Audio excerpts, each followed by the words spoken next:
नमस्कार दोस्तों, स्वागत है आप सभी का यस के एक्सीलेंस ट्यूटोरियल में। तो दोस्तों आज है दीपावली और दीपावली को आप सभी का ढेर सारी शुभकामनाएं पहुँचे। माँ लक्ष्मी आप सभी को जो है सदा जो है पैसों की बौछार करती रहे। इसी के साथ आज हम लोग देखेंगे दोस्तों सांख्यिकी की कक्षा 10 गणित और अध्याय 14 में कुछ इसके जो है उदाहरण हैं, एग्जाम्पल्स हैं। बहुत सारे लोग कह रहे हैं कि सर इसके एग्जाम्पल्स भी बताइए, तो यहाँ पे आज हम लोग एग्जाम्पल्स का जो है अध्ययन करेंगे। तो सबसे पहले दोस्तों हम लोग सांख्यिकी की परिभाषा देख लेते हैं कि सांख्यिकी होता क्या है।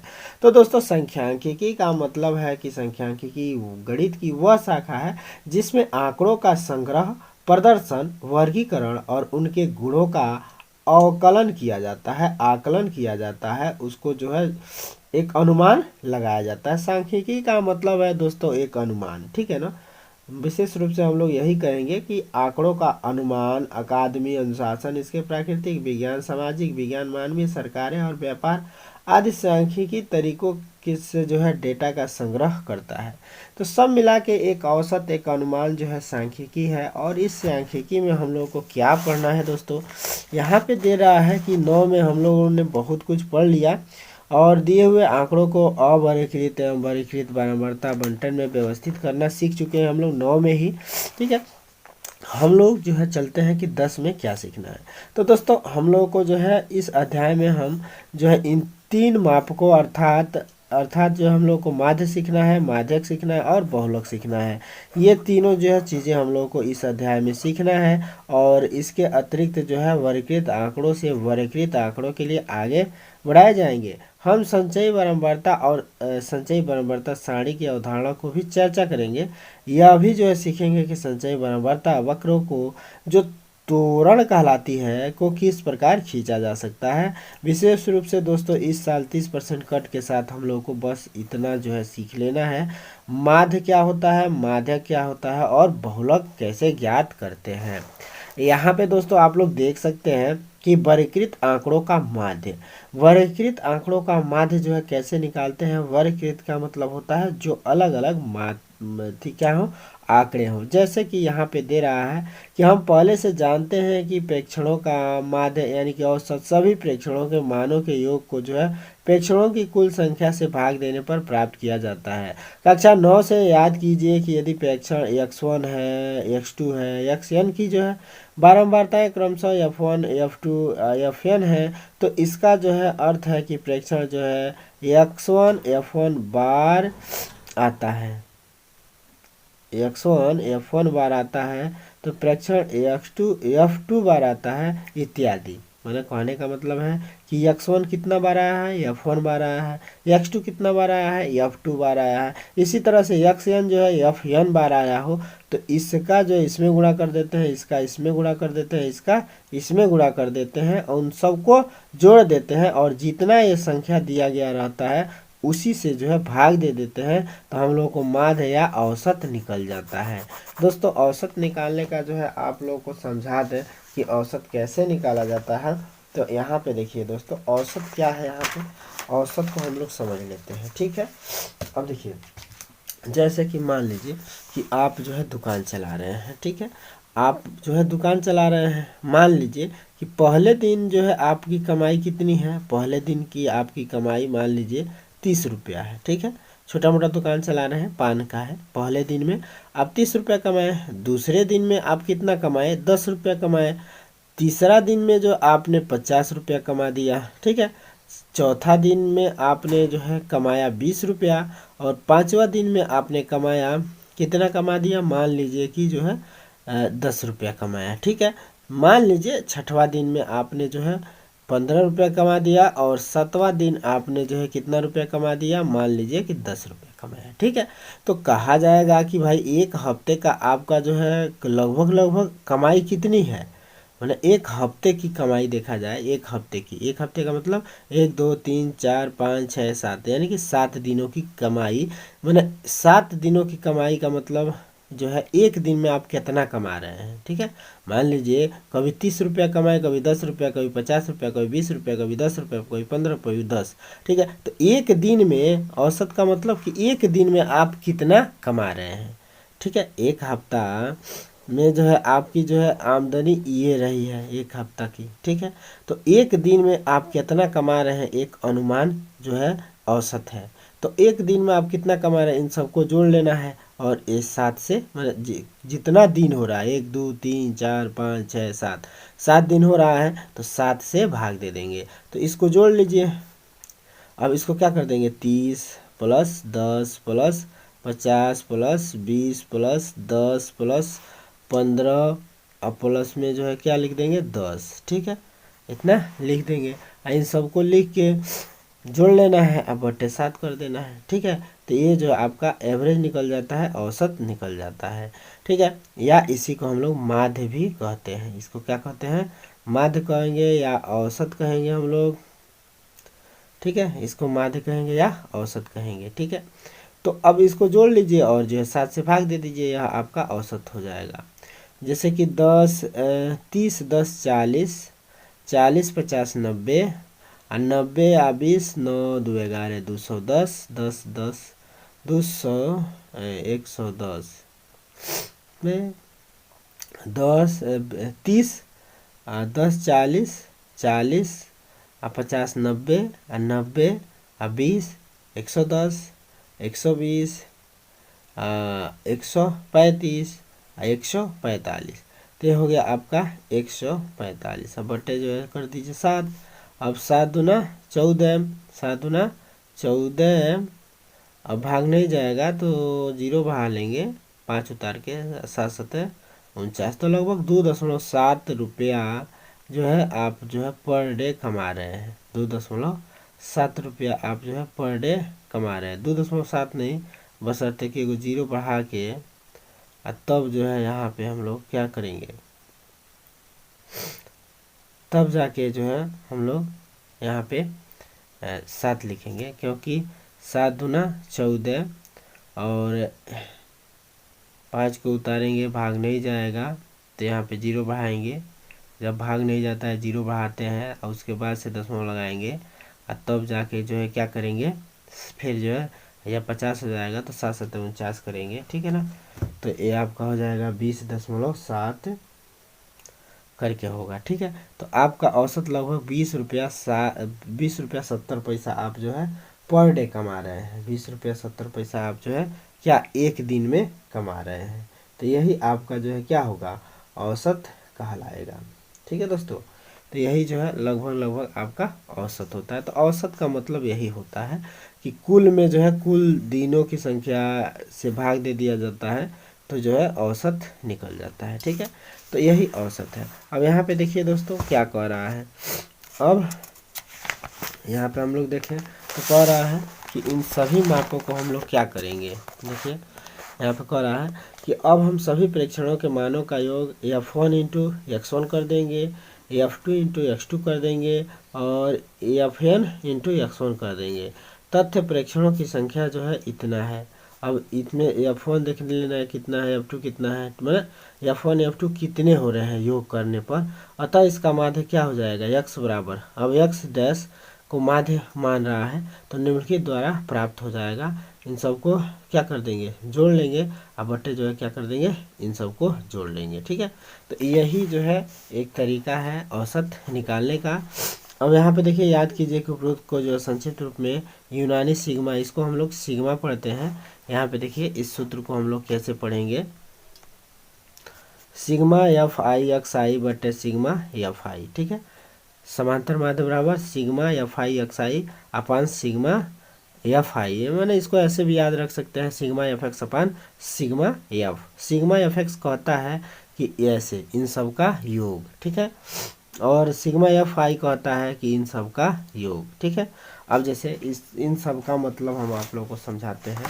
जैसे कहने का मतलब ये है कि मान लीजिए कि आप x1 मैंने कोई किसी कोई आंकड़ा है, जैसे x1 कोई मान लीजिए अंक है, x1 कोई अंक है, यह कितनी बार आया है यह जो है आपका फ्रिक्वेंसी कहलाएगा।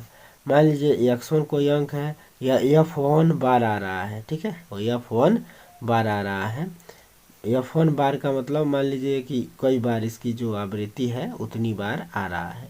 मान लीजिए कोई संख्या x2 है और यह कितनी बार आ रहा है, तो यह 2 बार आ रहा है। ठीक है, तो अब मान लीजिए इन दो संख्याओं का हम लोगों को क्या निकालना है, औसत निकालना है।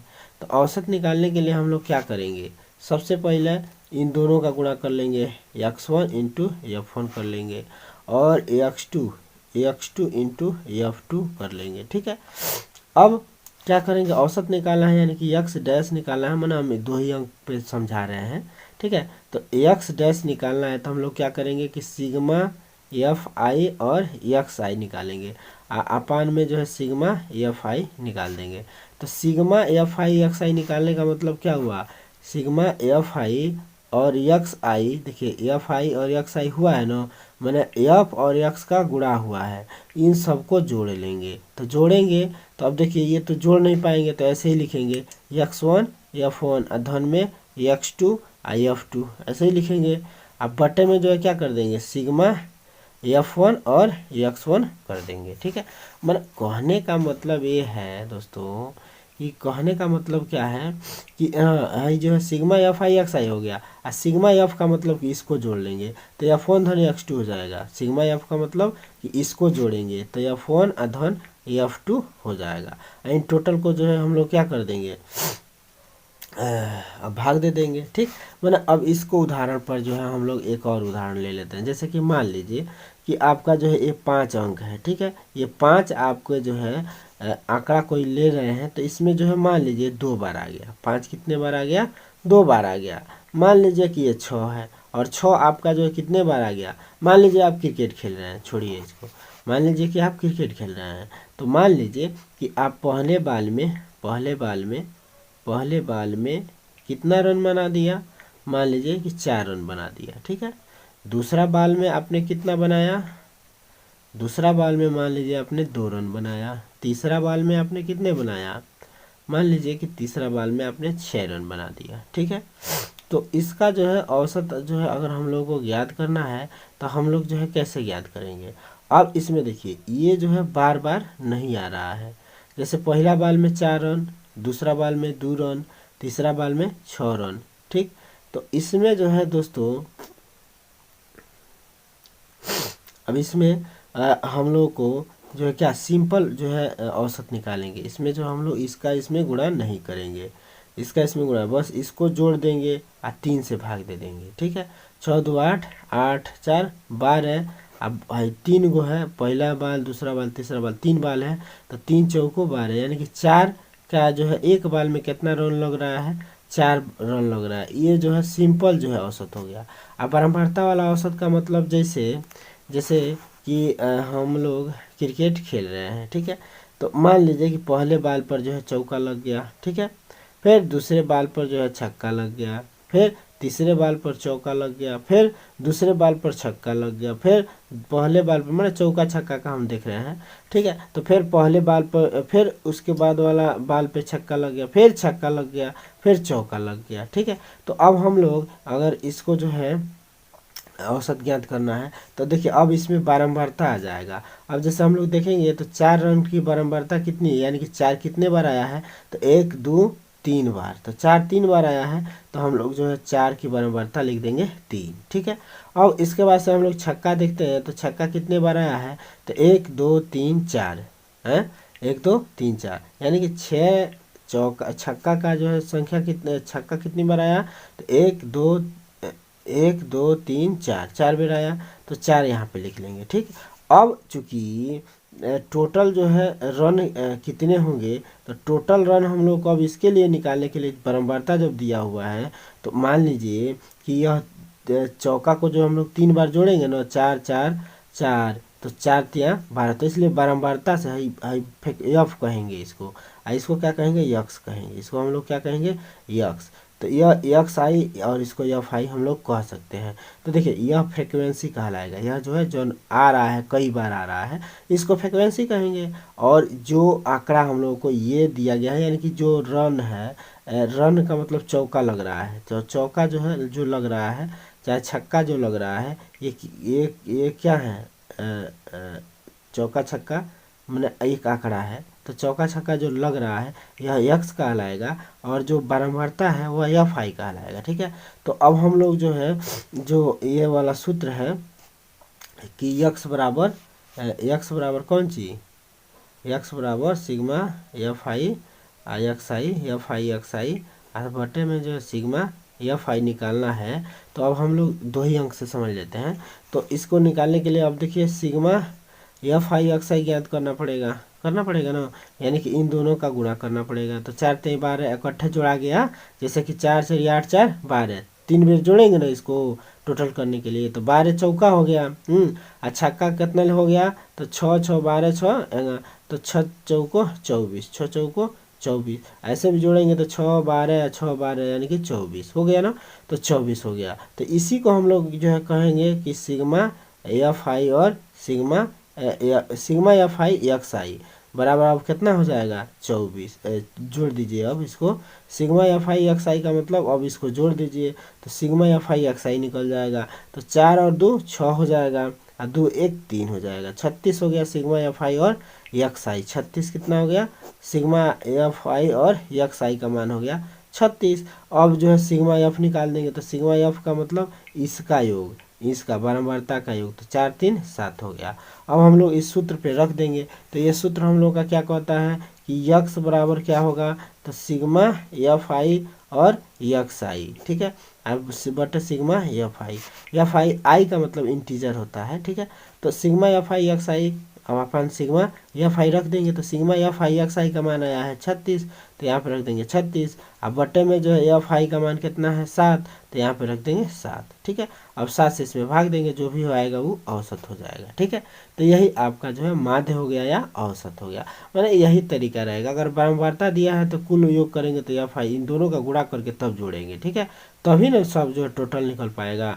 तो यही जो है आपका औसत हो जाएगा, ठीक है। तो यही औसत के बारे में कहा जा रहा है। अब यहाँ पे देखिए दोस्तों, आप लोग को जो है उदाहरण नंबर 1 दिया गया है, और इसमें जो है देखिए एक्स आई दिया हुआ है ये, और जो है विद्यार्थियों की संख्या दिया हुआ है एफ आई ये, ठीक है। मैंने जैसे कह रहा है कि किसी स्कूल की कक्षा एक्स में जो है 30 विद्यार्थियों द्वारा गणित के एक पेपर में 100 में से जो है प्राप्त किए गए अंक नीचे सारणी में दिए गए हैं। इन विद्यार्थियों द्वारा प्राप्त आंकड़ों का माध्य ज्ञात करना है दोस्तों, ठीक है। तो इन आंकड़ों द्वारा प्राप्त जो है विद्यार्थियों द्वारा जो है प्राप्त अंकों का जो है माध्य ज्ञात करना है कि लगभग ये जो है कितना अंक प्राप्त कर रहे हैं, ठीक है दोस्तों।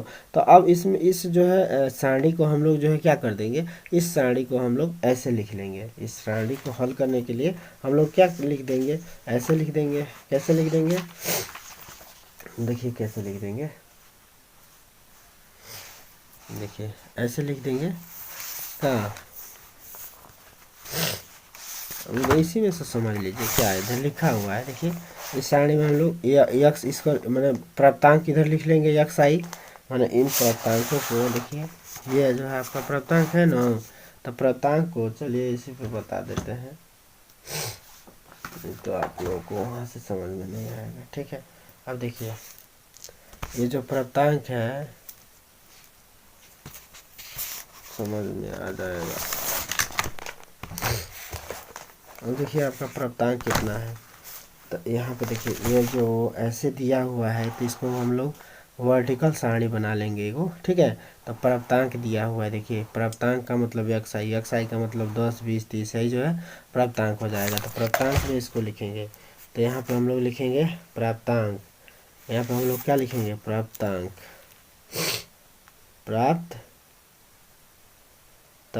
यहाँ पे लिख देंगे प्राप्तांक, जिसको कहेंगे हम लोग एक्स आई, ठीक है। और यहाँ पे लिख देंगे विद्यार्थियों की संख्या, यानी कि एफ आई, यह विद्यार्थियों की संख्या हो गया। अरे यार ये क्या हो गया, विद्यार्थियों की संख्या हो गया, ठीक है, विद्यार्थियों की संख्या हो गया, शॉर्टकट में लिख रहे हैं, ठीक है। तो अब हम लोग जो है प्राप्तांक यहाँ पे लिखते हैं 10 नंबर पाने वाले विद्यार्थी कितने हैं, तो यह जो है बारंबारता में आएगा। 10 नंबर पाने वाला विद्यार्थी एक ही है, ठीक है। इसके बाद से 20 नंबर पाने वाला विद्यार्थी कितना है, तो 20 नंबर पाने वाला विद्यार्थी भी एक ही है, ठीक है। इसके बाद से जो है 36 नंबर पाने वाला विद्यार्थी 3 है, 36 नंबर पाने वाले विद्यार्थी कितने हैं, 3 हैं, ठीक है। अभी हम लोग औसत निकालना सीख रहे हैं, ठीक है, और यह साधारण जो है आंकड़ा है, ठीक है। तो 36 है, कौन, 36 नंबर पाने वाले 3 विद्यार्थी हैं। फिर 40 नंबर पाने वाले कितने विद्यार्थी हैं? तो 40 नंबर पाने वाले 4 विद्यार्थी हैं। आप लोग देख सकते हैं यहाँ पे 40 नंबर पाने वाले विद्यार्थी कितने हैं? देखिए 40 नंबर पाने वाले 4 हैं, 50 नंबर 3 हैं, 56 नंबर, तो इसी के हिसाब से हम लिख रहे हैं यहाँ पे। तो यहाँ पे देखिए आओ, तो 40 4 हैं, इसके बाद से 50 नंबर पाने वाले कितने हैं? तो 50 नंबर पाने वाले 3 हैं, तो यहाँ पे 3 लिख देंगे। फिर 56 नंबर पाने वाले 2 हैं, तो 2 लिख देंगे। फिर 60 नंबर पाने वाले 4 हैं, तो 4 लिख देंगे। 70 नंबर पाने वाले कितने हैं? तो ये भी 4 हैं, तो 4 लिख देंगे। इसके बाद से 72 नंबर पाने वाले कितने हैं? तो 72 नंबर पाने वाले 1 हैं, तो 1 लिख देंगे। ठीक है। इसके बाद से 80 नंबर पाने वाला कितना है? 1 है। उसके बाद से 88 नंबर पाने वाले कितने हैं? तो 2 हैं। ओके। इसके बाद से 92 नंबर पाने वाले कितने हैं? तो 3 हैं। इसके बाद से 95 नंबर पाने वाला कितना है? तो 1 है। ठीक है, ये है आपके आंकड़े। ठीक है, अब इन आंकड़ों को देखिए, यही सब दिया हुआ है।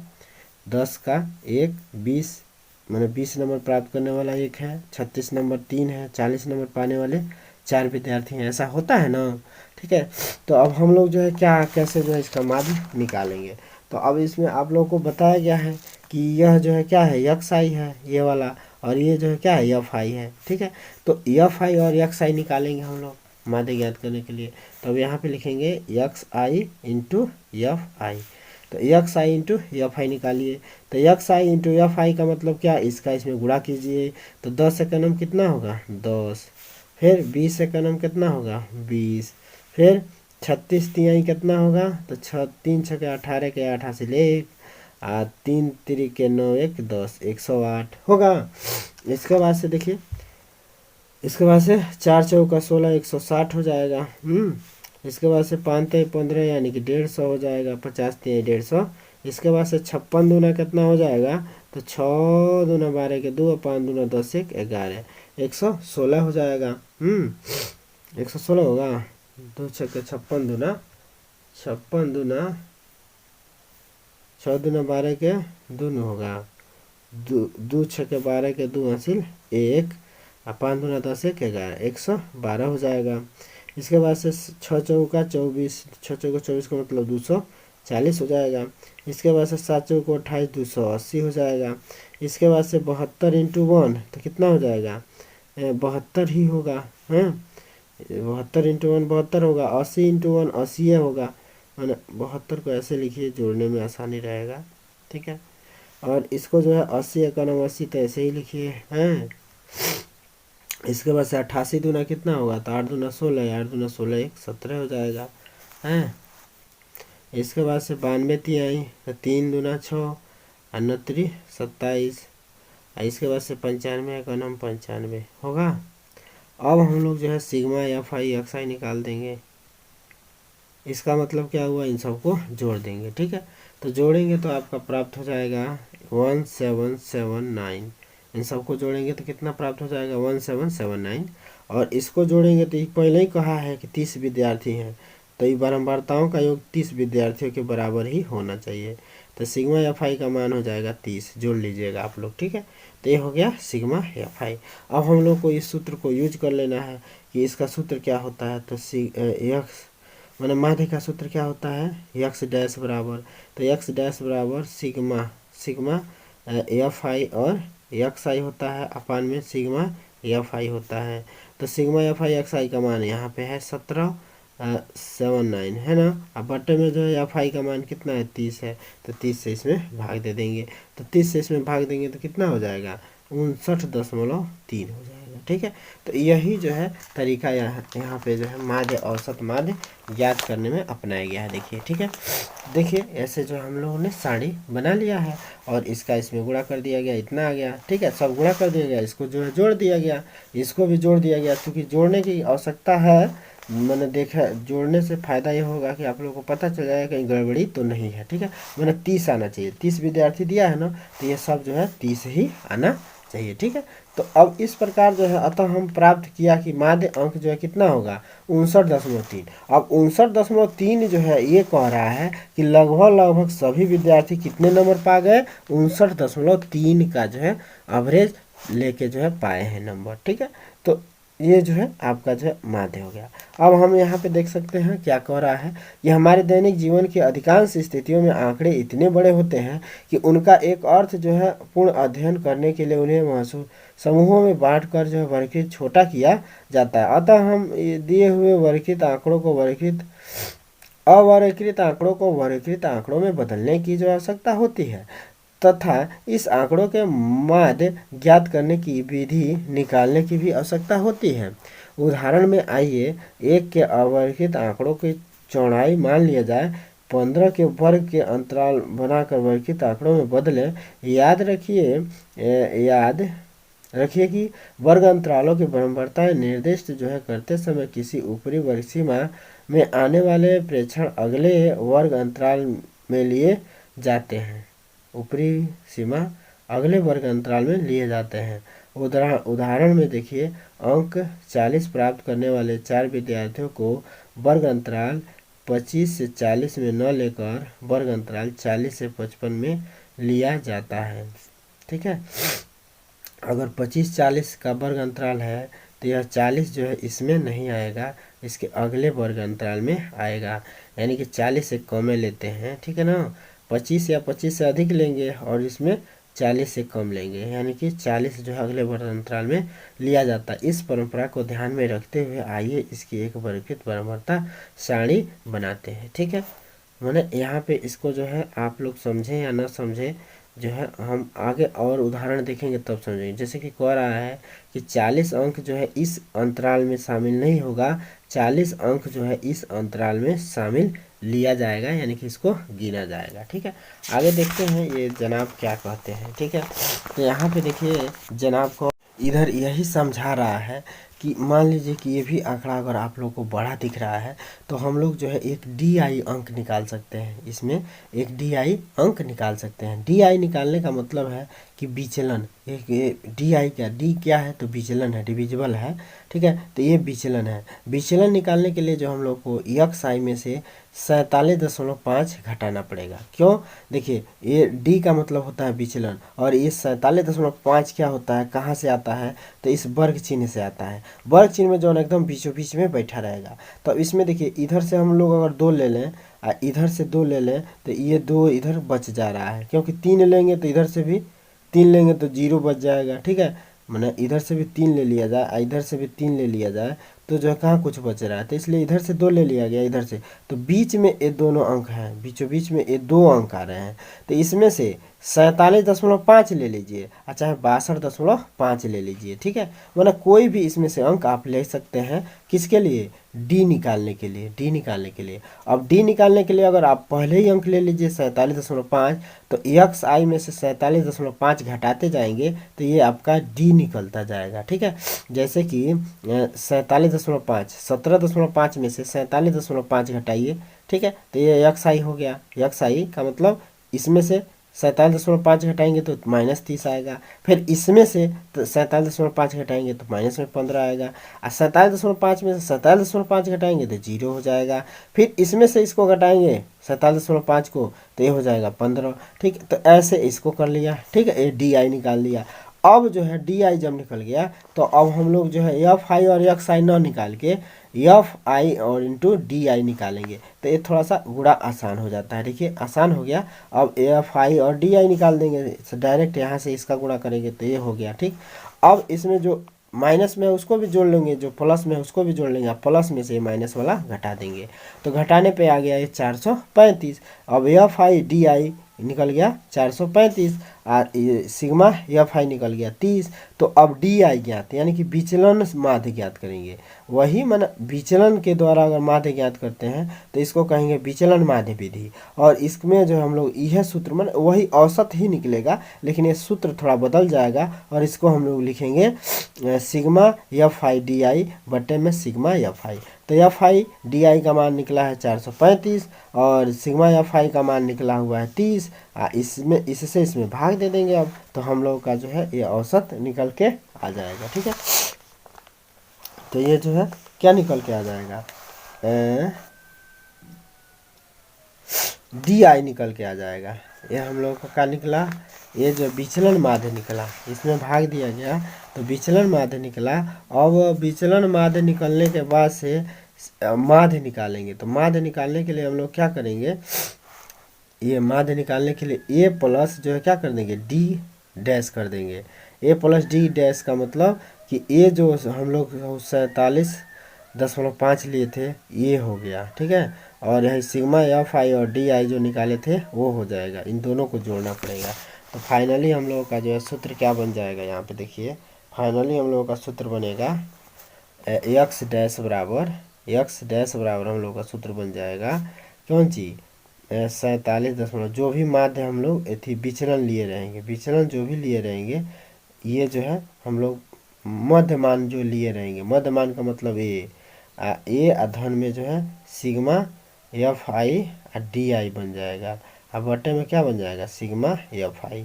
ठीक है, माने ए जो घटाए रहेंगे एक्स में से जो है घटाए रहेंगे वह जो है यहाँ पे लेंगे। ठीक है, और उसके बाद से जो है हम लोग क्या करेंगे, एफ आई और डी आई ले लेंगे, एफ आई और डी आई टोटल जो किया था वो ले लेंगे, बटे 30 ले लेंगे, इन दोनों को अब जोड़ देंगे भाग दे के। ठीक है, तो इतना आ जाएगा। तो इस प्रकार जो है कल्पित माध्य विधि या विचलन विधि से जो है इसको हम लोग ज्ञात कर रहे हैं। तो ये कल्पित माध्य विधि या विचलन विधि को याद रखिएगा। ये सूत्र होगा A plus sigma F I D I upon sigma F I. ये क्या है, तो जो भी माध्य विचलन लिया गया है वो है। ठीक है, तो अब इसके बाद से आगे की सारणी है, तो इसको जो है दोस्तों अब अगले वीडियो में देखेंगे। वीडियो काफ़ी लंबा हो रहा है, तो कल्पित माध्य सीख लिया और प्रत्यक्ष विधि सीख लिया। ठीक है, अब इस विधि से आप लोग सवाल को हल कर सकते हैं, माध्य निकाल सकते हैं। ठीक है, तो फिर मिलते हैं दोस्तों अगले एपिसोड में, हम लोग क्रियाकलाप 1 देखेंगे। ठीक है, और उसको समझने का प्रयास करेंगे। जय हिंद दोस्तों।